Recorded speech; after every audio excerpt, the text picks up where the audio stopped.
अस्सलाम वालेकुम मेरे प्यारे दोस्तों, कैसे हैं आप लोग। उम्मीद करते हैं खैरियत से होंगे। सो दोस्तों, इस चैनल पे पहली बार आए हैं तो जरूर सब्सक्राइब करें, एक प्यारा सा लाइक करें और इस वीडियो को लास्ट तक जरूर देखें। अल्लाह और भगवान में क्या अंतर है या एक ही है? नहीं, अलग अलग हैं। अलग अलग ये है कि भगवान जो हैं वो 5 अक्षरों से मिलकर बने हैं, भागवान। हम प्रकृति को ही भगवान मानते हैं। भगवान मतलब ब्रह्म, ब्रह्म मतलब ईश्वर, जिन्हें राम और कृष्ण और नारायण कहते हैं। भा मतलब भूमि, गा मतलब गगन, वा मतलब वायु, वा मतलब अग्नि, ना मतलब नीर। ये प्रकृति को ही हम भगवान मानते हैं। हम सब में ईश्वर का दर्शन करते हैं। हमारे भगवान सब में रहते, इसलिए हम पीपल की पूजा करते, तुलसी की पूजा करते, समुद्र की पूजा करते, नदियों की पूजा करते, पत्थर की भी पूजा करते हैं, क्योंकि हम अपने ईश्वर को सब में देखते हैं। जबकि वो लोग अपना भगवान सब में नहीं देखते। बिल्कुल नहीं हैं, वो अपने अल्लाह को सब में नहीं देखते। हमारे ईश्वर को हम सब में देखते हैं। ठीक है, तो अंतर ये है कि कहाँ राजा भोज और कहाँ गंगू तेली। बढ़िया समझे आप। अच्छा, थोड़ा अल्लाह का भी बताइए। हैं, अल्लाह का भी बताइए। वही तो बता रहे थे। हैं, कोई नहीं। वही तो बता रहे थे, कहाँ राजा भोज और कहाँ गंगू तेली। कहाँ गंगू तेली। देखिए, ये ज़मीन, ये आसमान, ये हवा, ये पानी, ये आग, इन सब को मुसलमान भगवान का मानता है, बेशक नहीं, मगर इनको भगवान नहीं मानता। दूसरी बात, ये सब आपने सही अल्लाह कहा, का दिया हुआ है। मुसलमान अपने अल्लाह को हर चीज में, सब में नहीं देखते। ये सही बात है। मुसलमान हर चीज अल्लाह के कुदरत में है मानते हैं, बेशक है, मगर हर चीज में अल्लाह है ये नहीं मानते। ये नहीं मानते। हर चीज में अल्लाह के कब्जे कैसे में हो है। सकते हैं। जैसे हर चीज जमीन अल्लाह के अल्लाह कब्जे के में जरूर कब्जे है। में, सूरज अल्लाह के कब्जे में, बेशक है, हवा अल्लाह के कब्जे में, बेशक, हर चीज अल्लाह के कब्जे में अल्लाह है, के कब्जे में है, मगर हर चीज में अल्लाह है ये नहीं मानते। हर चीज में अल्लाह को कैसे मानेंगे। हर चीज में भगवान को मानना, हर जगह भगवान को मानना, ये वेद और शास्त्रों की खिलाफ वर्जी होती है। मसलन आप भगवत गीता पढ़िए, अध्याय नंबर 9, श्लोक नंबर 4। मया तदमिदं सर्वं जगद्व्यक्तं मूर्तीनामस्सानि सर्वभूतानि न चाहं तेष्वस्थितिः। इसका मतलब ये है कि हर प्राणी, हर चीज मेरे अंदर है, मगर मैं उनके अंदर नहीं हूं। नहीं, यानी हर चीज मेरे कब्जे कुदरत में है, दुनिया के कायनात उन्होंने मगर बनाई है, मैं तो सब चीज अंदर उनके नहीं कब्जे हूं। में रहेगा ना। फिर वो कहां रहता है? भगवत गीता अध्याय नंबर 8, श्लोक नंबर 3, अक्षरम ब्रह्म परमम स्वभावोध्यमुच्यते। वो ब्रह्मा, वो ईश्वर परम यानी ऊपर रहता है। जिसने आसमान को बनाया, क्या वो इस आसमान के नीचे है? कोई बता सकते हैं? नहीं, नहीं। और कुरान में सूरा नंबर 20 आयत नंबर 5 में है, अर्रहमान अलल अर्श इस्तवा। वो रहमान, वो अल्लाह अर्श पर कायम है। बिल्कुल अर्श पे।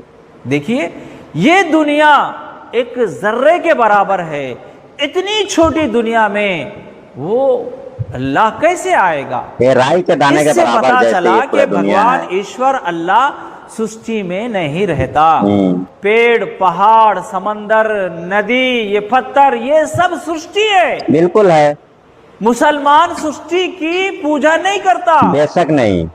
जिसने इस अंडपिंड ब्रह्मांड को बनाया, जिसने इतने बड़े संसार को बनाया, बेशक मुसलमान उसकी इबादत और बंदगी करता है। बेशक, बेशक, सृष्टिकर्ता की पूजा करता है, सृष्टि की नहीं। बेशक।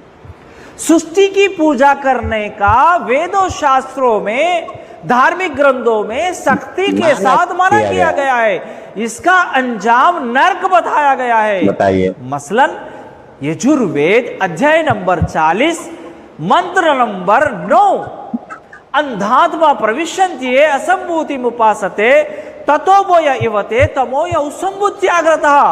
ध्यान दे इस मंत्र जो पर आप लोग। लोग इस सृष्टि की पूजा करते हैं और जो लोग बनाई हुई चीजों की पूजा करते हैं, ऐसे लोग अंधकार नरक में प्रवेश करेंगे, अंधकार नरक में दाखिल किए जाएंगे। कुरान में सूरा नंबर 5 आयत नंबर 72 में वमा वाहुन्नार वमा लिज़ालिमीन मिन अंसार, ऐसे लोगों का ठिकाना जहन्नम की आग होगा और इनका कोई मददगार नहीं होगा। बेशक नहीं होगा। उस सृष्टिकर्ता को छोड़कर उसकी बनाई हुई चीजों की, सृष्टि की पूजा करना, इसका अंजाम नरक होता है। बेशक इसीलिए मुसलमान सृष्टि की पूजा नहीं करता। नहीं करता। अब मैं आपको अल्लाह के बारे में मुख्तसर से बताऊंगा। वो अल्लाह बताइए। एक है, अकेला है। बिल्कुल अकेला है। वइलाहुकुम इलाहुन वाहिद, वो अकेला है। इसीलिए सबके लिए जमीन एक है, सबके लिए आसमान एक है, सबके लिए सूरज एक है, सबके लिए हवा पानी सबके लिए बराबर है। सब कुछ बराबर दिया उसने सबको। अगर हर मजहब का अलग अलग भगवान होता तो फिर हर मजहब का अलग अलग सूरज होना चाहिए था।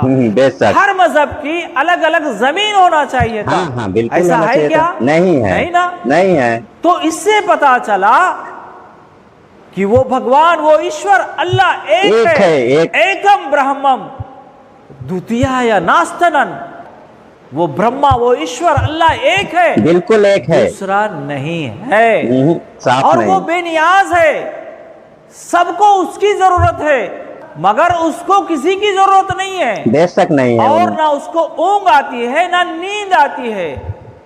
वो सबको रोजी देता है, सबको खिलाता है पिलाता है, मगर उसको खाने पीने की जरूरत नहीं है। बेशक नहीं है। और ना वो किसी का बाप है और ना वो किसी का बेटा है।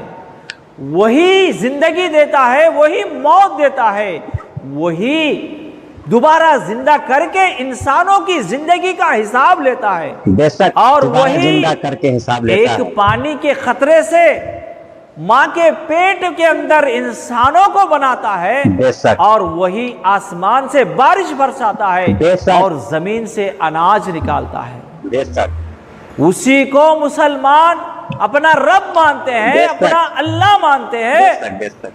और सिर्फ उसी की इबादत व बंदगी करते हैं। बेशक। ये है अल्लाह के बारे में मुख्तसर सा तारुफ। कंप्लीट जवाब।